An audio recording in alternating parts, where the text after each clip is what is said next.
Hello అండి. Welcome to our channel. నేను మీ సిరి. ఈరోజు మనం చెప్పుకోబోయే కథ 'ప్రేమ మజిలీ' పార్ట్ 44.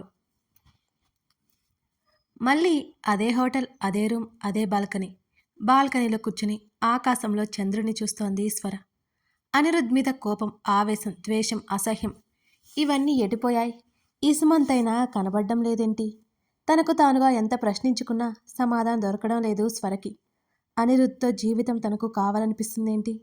తనొక సాధారణ ఆడపిల్లలా అతనికి లొంగిపోతుందా ఏంటి? అనిరుద్ ఏదో పని మీద బయటికి వెళ్ళిపోయాడు. అదే అదునుగా అఖిలకి కాల్ చేసింది స్వర. స్వర, ఎలా ఉన్నావే? సంతోషంగా అరిచింది అఖిల. నేను చాలా బాగున్నాను. నేను చెప్పేది విను. స్వర చెప్తుంటే అలర్ట్ అయింది అఖిల. వారు ఊరు వెళ్ళడం, రామ్నాథ్ ఇంట్లో స్టే చేయడం, అనిరుద్ధ్కి ఉన్న ప్రాబ్లం మొత్తం చెప్పింది ఈశ్వర. ఆశ్చర్యంతో కళ్ళు తెలిసింది అఖిల. అయ్యో పాపం, అందుకే నీతో అలా బిహేవ్ చేశాడేమో అంది అఖిల. పాపం అనుకో అక్కి, సమస్య ఉంది కాదు అనను. కానీ స్వర మాట్లాడలేక ఆగిపోయింది. నాకు అర్థమవుతుంది నీ బాధ ఏంటో, కానీ అతడి సైడ్ కూడా ఆలోచించు సలహా ఇచ్చింది అఖిల. అనిరుద్ధ్కి స్వర అంటే ఇష్టమని స్వర మాటల్లోనే అఖిలకి అర్థమైపోయింది. స్వరకి నా అన్న వాళ్ళెవరూ లేరు. ఇప్పుడు అనిరుద్ స్వరని అంత ఇష్టపడుతుంటే స్వర అతన్ని వదులుకోకపోవడమే మంచిది అని అనిపిస్తోంది అఖిలకి. ఈ ప్రపంచంలో ఒంటరి ఆడపిల్ల బ్రతికి ఎలా ఉంటుందో స్వరని చూస్తేనే అర్థమైపోతుంది అఖిలకి. అనిరుద్ రూపంలో దొరికిన తోడు స్వర వదులుకోకూడదని అఖిల కోరిక. సరే, ఇది చెప్పు. అతనంటే నీకు కోపమా? అతను నీ పట్ల బిహేవ్ చేసిన దానికి నీకు అతనంటే అసహ్యమైతే వెంటనే డివోర్స్కి అప్లై చేసే. నీ వల్ల అతను సఫర్ అవ్వకుండా ఉంటాడు. అతని వల్ల నువ్వు సఫర్ అవ్వకుండా ఉంటావు సలహా ఇచ్చింది అఖిల. చిన్నగా అంది స్వర. ఏంటి అయితే ఇచ్చేస్తావన్నమాట అని అడిగింది అఖిల. అక్కి, నీతో ఒక విషయం చెప్పాలి స్వర నసిగింది. ఇంకా ఆలస్యం ఎందుకు, చెప్పి తగలడు అఖిల నవ్వాపుకుంటూ అంది సీరియస్గా. సీరియస్ అంది స్వర. నేను సీరియసే, ఏంటో చెప్పు అంది అఖిల సీరియస్నెస్ నటిస్తూ. అక్కీ, స్వర పిలిచింది. వింటున్నా, చెప్పవే. అక్కీ అని మరోసారి పిలిచింది. అబ్బా, చెప్పి తగలడవే బాబు, ఎంతసేపు పిలుస్తావు అంది అఖిల విసుక్కుంటూ.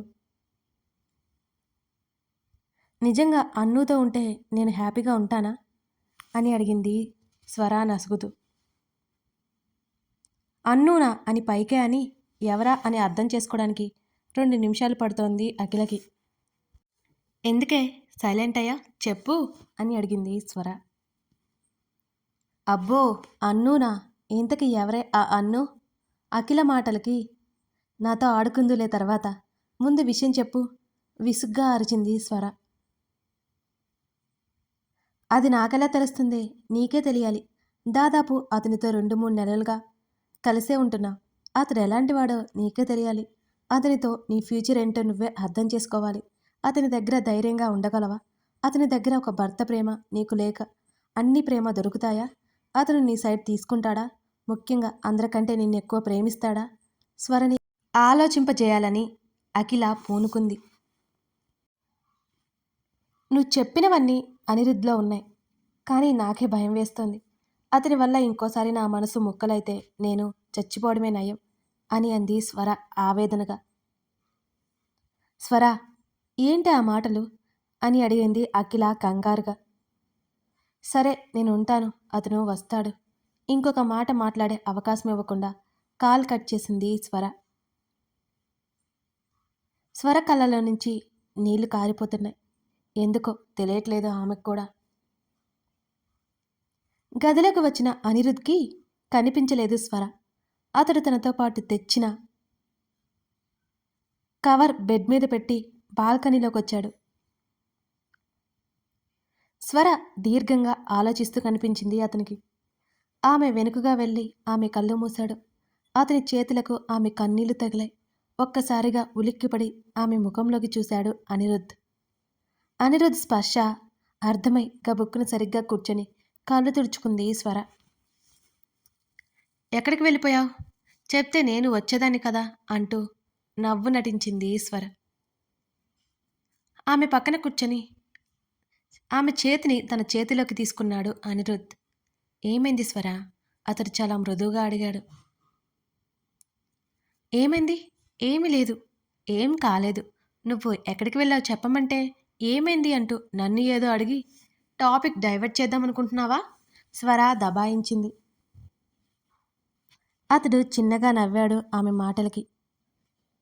అయితే ఏమీ లేదంటావు అని అడిగాడు. హా, ఇప్పుడే నా ఫ్రెండ్ అఖిలతో మాట్లాడాను. అంతకంటే ఇంకేముంటుంది?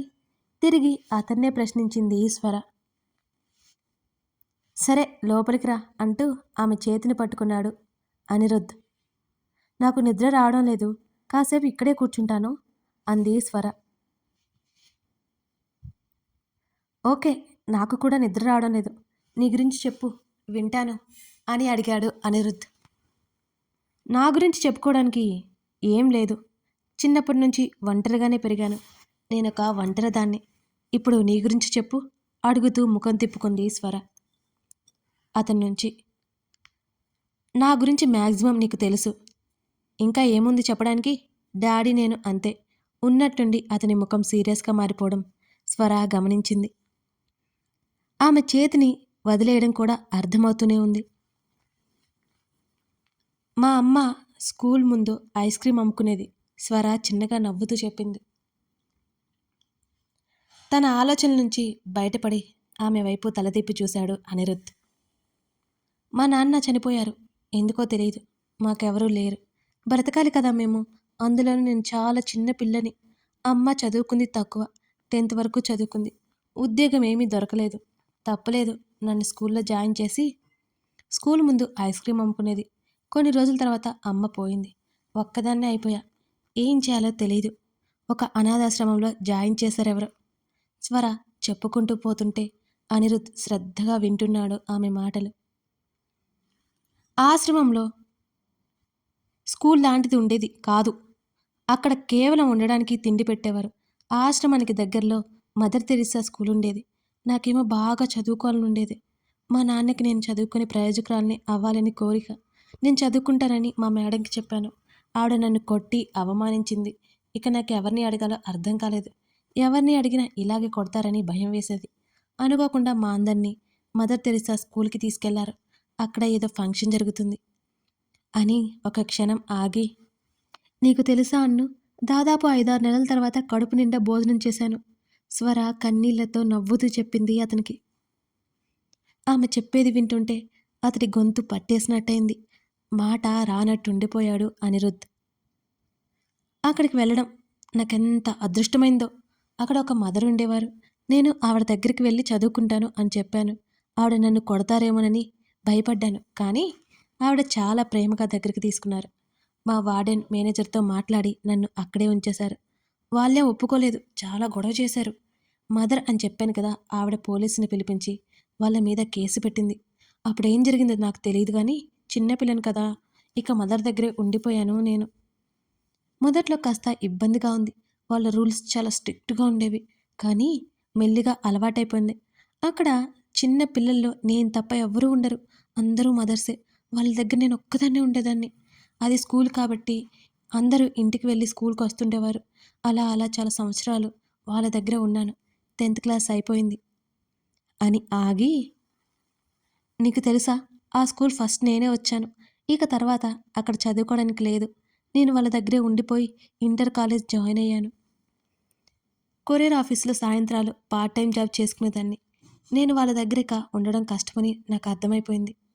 ఎన్నో సంవత్సరాలుగా వాళ్ళతో పాటు ఉండడంతో నన్ను ఎంత బాగా చూసుకునేవారో. నన్ను పెంచిన ఆవిడ చనిపోయింది. ఇక నేను అక్కడ ఉండలేకపోయాను. అప్పుడు మళ్ళీ ఒంటరి పోరాటం మొదలైంది నాకు. రాబందుల్లా పీక్కు తినే మనుషుల్లో నుంచి తప్పించుకోవాలి. మరోవైపు కాలేజీ, మరోవైపు జాబ్ చేసే ఆఫీస్లో కూడా ఎవరెవరో బాగా భయం వేసేది అని స్వర చెప్తుంటే ఆమె పరిస్థితి అతని కళ్ళ ముందు కదులుతోంది. కథ కొనసాగుతోంది. అఖిల చెప్పినట్టుగా అనిరుద్ని స్వర యాక్సెప్ట్ చేస్తుందా? లేదా తెలుసుకోవాలి అంటే తర్వాత భాగం కోసం ఎదురు చూడాల్సిందే. మీకు ఈ కథ నచ్చితే లైక్ చేసి సబ్స్క్రైబ్ చేసుకోండి. మీ స్నేహితులకి షేర్ చేయండి. Thank you.